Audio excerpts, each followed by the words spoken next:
The short story is went into the woods with my friends and we both created companies.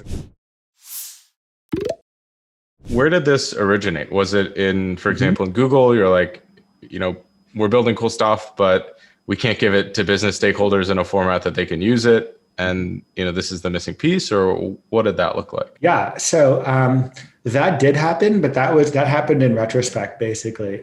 So what actually happened was my friend, Lucas Bywald, and I, he called me up. He's the CEO of Weights and Biases, which is another, really cool machine learning infrastructure company. They're doing a lot, but it's primarily experiment management, which is another really fascinating aspect of machine learning, especially deep learning. But this is like sort of before Streamlit was a company, and I think Weights and Biases was just in its inception stage. And he calls me up and he goes, "Hey, we should go to the woods and code neural nets together." And I was like, "Sweet," which is, I guess you have to have a certain personality to react that way. But we went into the woods and we had our laptops, and we were like, hiking around by day and then coding on neural nets and stuff. And he actually posed to me this question about how the stock market works over dinner. And I became kind of obsessed with it, and I started working on it, and I needed like a way to like play with all these like interactive models I had.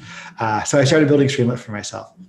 The short story is went into the woods with my friends and we both created companies, which are now growing really quickly out of that like weekend, which is, I think, so cool. In retrospect, as I was working on this thing for myself, I was like, and my co-founders and I together, actually, I got them together and we were talking about this. We really realized, wow, this is something that happens in companies a lot, and something that we had seen a lot. Like we had been at Google X, so we'd seen a lot of data type projects, machine learning, data science.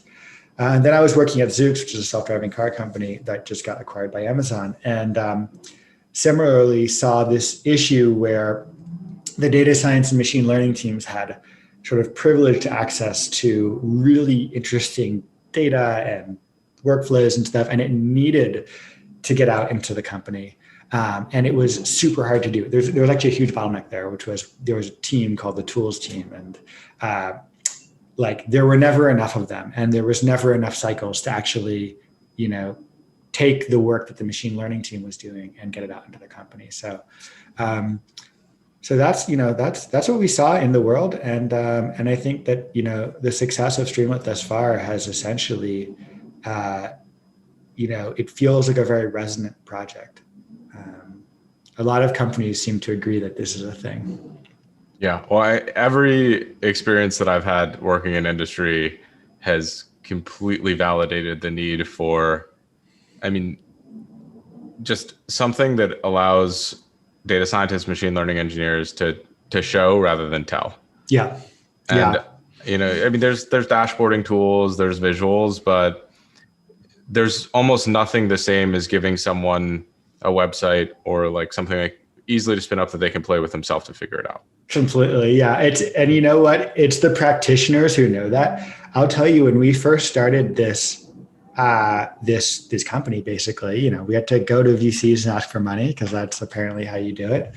And the VCs are basically like, this is not a category. We definitely heard that. They're like, this is not something that data scientists do, as if they knew. Data scientists did. But so the point is, they had their own conceptual, like, this is what data scientist does, this is what, whatever, blah, blah, blah. And they had their little boxes in their mind. And then they were trying to basically seed companies to solve all these problems. And Streamlit wasn't one of the problems. But if you talk to practitioners, they knew exactly what it was. Yeah. And so, yeah, I feel like hopefully we'll have the last laugh.